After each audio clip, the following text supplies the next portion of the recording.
Hello बच्चों, welcome to my YouTube channel. क्या हाल चाल है? उम्मीद करते हैं आप लोग अच्छे होंगे। चलिए बात करते हैं हम अपने टॉपिक पर। जैसे बच्चों की हम अपवर्तनांक एवं प्रकाश की चाल के बारे में आज स्टडी करने वाले हैं। तो पिछले वीडियो में हम लोगों ने बात किया था कि स्नेल का नियम, प्रकाश के अपवर्तन का नियम। तो अलग अलग वीडियो में अलग अलग हम लोग हेडिंग या फैक्ट्स के बारे में बात करते हैं। आज बात करते हैं कि अपवर्तनांक और प्रकाश की चाल में क्या रिलेशन है। पहले प्रकाश की चाल की बात हो रही थी, तब अपवर्तनांक की सिर्फ बात हो रही थी। आज दोनों का रिलेशन क्या है? तो एक चीज याद रखिएगा, कुछ कंडीशंस होता है जो बहुत इंपॉर्टेंट है, यहाँ ध्यान देना है। अगर हम डायरेक्ट लिख दें आपको कि अपवर्तनांक बराबर प्रकाश की चाल बटे किसी माध्यम में प्रकाश की चाल, प्रकाश की चाल और किसी माध्यम में प्रकाश की चाल, तो ये इसका रिलेशन होता है। कहने का मतलब ये है बच्चों कि जिस तरह एक लाइट, मान लो ये आपका स्पेस है, स्पेस का मतलब हम देख सकते हैं अंतरिक्ष या खाली जगह, कुछ भी आप लिख सकते हैं यहां से ऐसे। और लाइट देखिएगा कुछ ऐसे आएगी यहां से।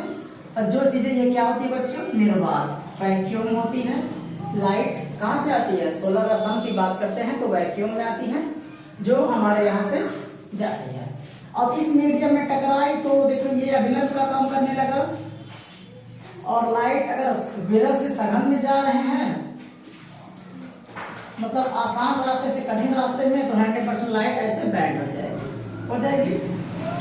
तो यहाँ हमको आई और आर से रिप्रेजेंट करने का काम नहीं हो रहा है कि यहाँ आई है, यहाँ आर है, ऐसा कोई काम नहीं हो रहा है। बस बात यह है कि इसमें स्पीड कितनी होगी, इसमें स्पीड कितनी होगी। मतलब निर्वात में लाइट की स्पीड कितनी होगी? 1। और कोई मीडियम है, जैसे मान लीजिए लेड है, मान लीजिए हमने कहा कॉच है, या कुछ ऐसे खुदरा टाइप का जो भी है, बस लाइट कुछ इसमें से बैंड हो रही है, तो ये इसमें स्पीड कितनी होगी ये आपको दिखाना है।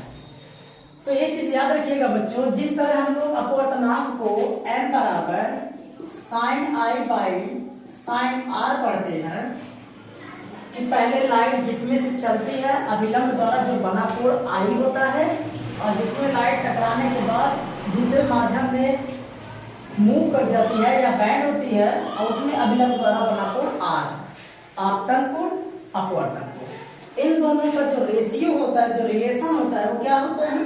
अपवर्तनांक के बराबर होता है, या दोनों का अनुपात जो है। तो उसी तरह सेम ऐसे ही फैक्ट है कि कोई पूछेगा अपवर्तनांक के लिए, तो जैसे मान लीजिए ये रहा आपका एयर और ये रहा आपका ग्लास, एयर और ग्लास, यही कहा जाएगा कि हवा मतलब एयर के सापेक्ष कांच मतलब ग्लास का अपवर्तनांक कुछ ऐसे है। हवा के सापेक्ष ग्लास का अपवर्तनांक, तो इस हिसाब से ध्यान दीजिएगा बच्चों, एक रूल होता है ये रूल होता है बच्चों। अब ये रूल क्या है? ये है एयर और ये है आपका ग्लास, ये है एयर, ये है आपका ग्लास। तो एयर और ग्लास बीच में ये क्या काम करता है? इसको बोला जाता है टू। क्या बोलते हैं? Two. Air to glass, air to glass, या ए के सापेक्ष जी का अपवर्तनांक, या हवा के सापेक्ष कांच का अपवर्तनांक, ये सब बोलने के तरीके होते हैं। टू, इसका मतलब हम बोल सकते हैं A to G, A to G, A to, जैसे रेशियो में नहीं होता है, ऐसा क्या लिखते हैं? 4:3 रेशियो में, सेम वैसे ये भी है। तो आज बात करते हैं इतने के लिए, अब इसको हम इरेज करते हैं। ध्यान दीजिएगा, air to glass equal to हो जाएगा, पहले किसमें लाइट की स्पीड गई है, तो लिखेंगे speed of light,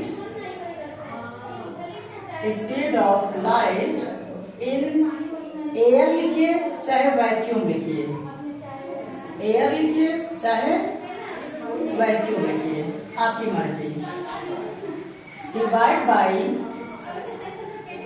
speed of light in glass, in glass, speed of light in glass, इन दोनों में आपका स्पीड आता है। तो ध्यान दीजिएगा बच्चों, इसको शॉर्ट में लिखा जाता है velocity of C and velocity of G. कुछ लिखने का तरीका होता है, मतलब कि प्रकाश में ये जो निर्वात है इसमें प्रकाश की चाल बटे ग्लास में चाल और प्रकाश की चाल। कहने का मतलब कि जिसमें पहले लाइट चलेगा उसको पहले लिखेंगे और जो बाद में चलेगा उसको बाद में लिखेंगे। ये आपका कंडीशन आएगा अपवर्तनांक रिलेशन। कोई पूछेगा what is the relation between index वाले में रिफ्रैक्शन मतलब प्रकाश का अपवर्तनांक और इन दोनों का रेशियो का अपवर्तनांक। तो जो लाइट पहले चली है उसको पहले लिखेंगे, जो लाइट बाद में चली है उसको बाद में लिखेंगे, इन दोनों का रेशियो। जैसे उसमें था n equal to sine I by sine I. जब लाइट आई नॉर्मल से टकराई तो पहले जो कोण बना उसके बाद जब गई और अभिनव से जो कोण बना बाद में कोण बना, इन दोनों का रेशियो ये अपवर्तनांक के बराबर होता है। आज हमारे पास यहाँ वेलोसिटी c और वेलोसिटी v है, ठीक है। इसके जगह पे ये रखा गया है, इसके जगह पे ये रखा गया है, तो यही बात करते हैं आज के। तो ध्यान दीजिएगा बच्चों, इसमें कुछ करना नहीं है। कल हम लोग पढ़ते हैं कि इसमें क्या डिफरेंट होते हैं, सवाल कैसे लगते हैं। तो बहुत आसान सवाल है और इससे जो है क्रांति कोण इसी चीज से बनती है। क्रांति कोण जो है n बराबर sine I by sine r, जो भी रिलेशन होते हैं सब इसी चीज से बनती है। तो आपको पहले यही याद रखना है कि एक के सापेक्ष दूसरे का अपवर्तनांक हमेशा पहले माध्यम में प्रकाश की चाल और दूसरे माध्यम में प्रकाश की चाल। आप यहाँ इसको ऐसे लिख सकते हैं 1 and 2, first medium to travel second medium 1 to 2 का मतलब कि पहले माध्यम के सापेक्ष दूसरे माध्यम का अपवर्तनांक बराबर पहले माध्यम में स्पीड बटे दूसरे माध्यम में स्पीड। तो प्रकाश की चाल ये c4 होता है कांस्टेंट, निर्वात इसीलिए लिख दिया जाता है, या आप यहाँ a लगा सकते हैं। Speed of light in air, speed of light in g is c इसलिए लगाते हैं बच्चों क्योंकि c4 कांस्टेंट होता है। क्या प्रकाश की स्पीड c कितना होता है 3 × 10⁸ मीटर पर सेकेंड। चूंकि इन एयर की बात कीजिए या इन वैक्यूम की बात कीजिए तो बात ये बच्चों पड़ जाती है कि वैक्यूम क्यों लिखा जाता है, एयर क्यों लिखा जाता है। एयर का मतलब है कि उतना ज्यादा रुकावट नहीं आती है, बहुत कम रुकावट आती है। तो उसी निर्वात में देखा जाए तो आपका निर्वात में ही लाइट की स्पीड सही एक्चुअल में मायने यही रखती है। और 3 लाख एक्चुअल नहीं होती है, 2,99,000 कुछ ऐसे करके एक्स्ट्रा जाते हैं। तो लगभग उसको 3 लाख हम लोग पर सेकंड किलोमीटर पर सेकंड मान लेते हैं। तो इसीलिए हमको सी यहाँ लिखा जाता है, ऐसी कोई बात नहीं है, चाहे आप सी लिखे चाहे ए लिखे कुछ भी लिखे। ये आपका था। तो आज के लिए बच्चों हम ज्यादा बात नहीं करेंगे, कल हम लोग पढ़ते हैं क्योंकि कल हमको 2 चीजें प्रूफ करना, 2 मीडियम में कैसे प्रकाश की उत्क्रमणीयता होती है, अगर 3 माध्यम हो तब कैसे प्रकाश की उत्क्रमणीयता होती है। तो जब उसमें आपको बताया जाएगा तो दोनों एक साथ बताया जाएगा। तो आज के लिए इतना ही बात करते हैं। Thanks for watching.